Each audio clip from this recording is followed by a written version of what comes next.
Welcome back, everybody. You're tuned in here with Raider Dave on a Victory Monday.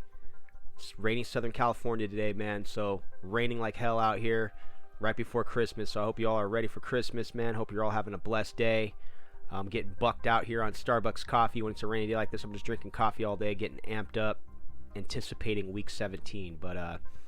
So real quick, in the link description, I do have some links that could lead you to like some other podcast formats. If this format is too much on your data, you name it, check out Spotify. You can check out Google Play, and there are other sites that are starting to pick up the podcast, so feel free to check it out. Also in the link description, you will find the link to Hardcore Raiders podcast.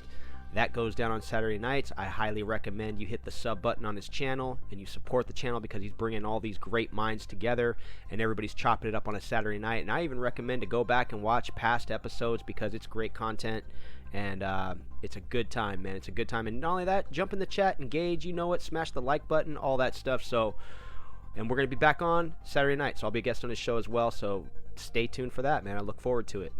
So getting into yesterday's game.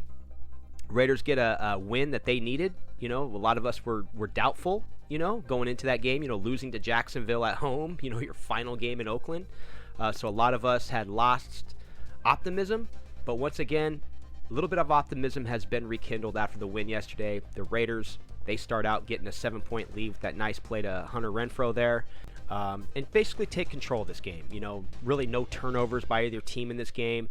The running game was somewhat effective with DeAndre Washington filling in once again for Josh Jacobs, as he filled in nicely, I felt, against the Titans. You know, he gets a touchdown in that game as he does in this game, and they're effective running the ball. I'm not gonna stretch it out more than that. But the Chargers, man, they can't run the football on the other side at all. I believe they were held to like 19 yards rushing total. I know Melvin Gordon got a couple key touchdowns for them, the goal line. But other than that, the Raiders were very effective in shutting down the run.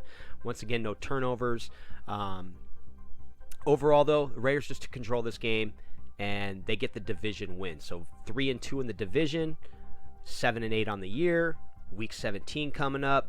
Everything lined up yesterday as far as teams that you needed to win, teams that you needed to lose. So the Raiders are still alive in the playoffs heading into Week 17, a key game in Denver. Now, the game in Denver, no matter what, take care of business. You want to finish this thing 8-8. You want to finish this thing 4-2 in the division. You have young players on this team. I brought this up Friday when we talked about it. It's not so much, I don't focus on draft capital right now. Like, oh, if the Raiders go 6-10 though, wouldn't that help their draft pick? Let's not think about that. This still is the game of football, and there's some young players on this team that you want them to feed off these victories, these key victories. The 6-4 start, the 4-game losing streak, that's an experience for a young player. And then to pick it back up and get a win and still be alive, and just getting that understanding of how the NFL works. It's a lot of parity in this league. Things happen. And you want to build on stuff. But a 2-game winning streak heading into the offseason is a big deal to me. I know it's a big deal to that locker room. You're riding that throughout the offseason. It's an energy that you can build on. This team was gutted last year in 2018. You know, we didn't even know if we thought they were going to win one game for the whole year in that cheesy win they had against Cleveland. I know they had some grit. They got lucky on a bad call in that game, honestly.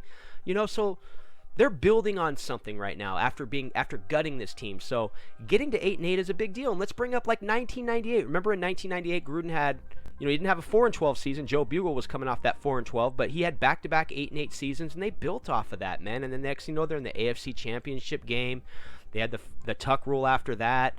And then, unfortunately, John Gruden gets traded, and we have to face him in the Super Bowl. So the rebuilding, the process that we've been all talking about, trust the process, it's in full gear right now. Let's just be optimistic for that win in Denver. And Denver's not going to lay down for this game. Denver's been playing good the last couple weeks.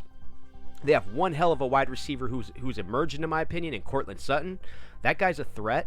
You got Drew Lock out there. I think he had a three touchdown performance, maybe 4. I could be wrong. I was at a game that day, so we were looking. We couldn't get the scores sitting in the stands and all that. Your phones don't work in the stadium, so forgive me if I'm off on that. But other than that, man, it's riding this momentum while we can. So here's the I just clicked on the I just changed the format right there so you can see the playoff scenario with the Raiders now standing at 7-8.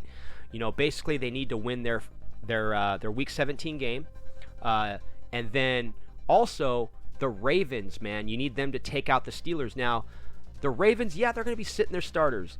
RG3 though fits this Ravens RPO offense that they've been running all year.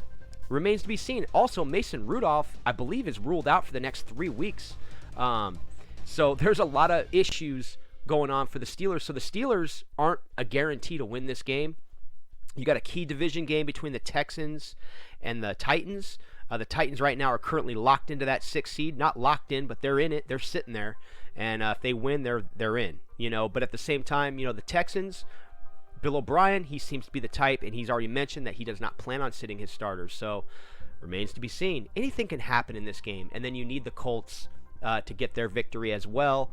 And, they're playing the Jacksonville Jaguars. That can pretty much shape up. But I wanted to post this little percentage right here. This was from ESPN. This came out. This was the most recent. So it also shows, because this was also left out in the last 24 hours or so, is that you need a win from one of the following teams. That's the Bears, the Lions, the Chiefs, or the Patriots. Excuse me. And so therefore, that gives you your 12.5% chance of winning. And my buddy also PO Analytics, he shot me another one. The Raiders basically have 23-1 odds to get to the playoff. That's their odds to make the playoffs. Raider faithful, man, don't pull the plug yet. Keep our fingers crossed. But no matter what, finish on a high note heading into the offseason. And another thing, too, man, I'm really pleased to see that Trayvon Mullen escaped yesterday's game with no further injury as he was, carted off the field. We know a lot of that's precaution, but it's all for the right reasons. The news was that he was heading to the hospital after the game, and then he was released from the hospital, and he actually flew back with the team. And some are projecting that he could play Sunday versus the Broncos. Also, another tidbit is that Josh Jacobs is expected to suit up as well. There's a lot of talk around that as well. So just as things shape up this week, we're going to see how this team prepares heading into Week 17.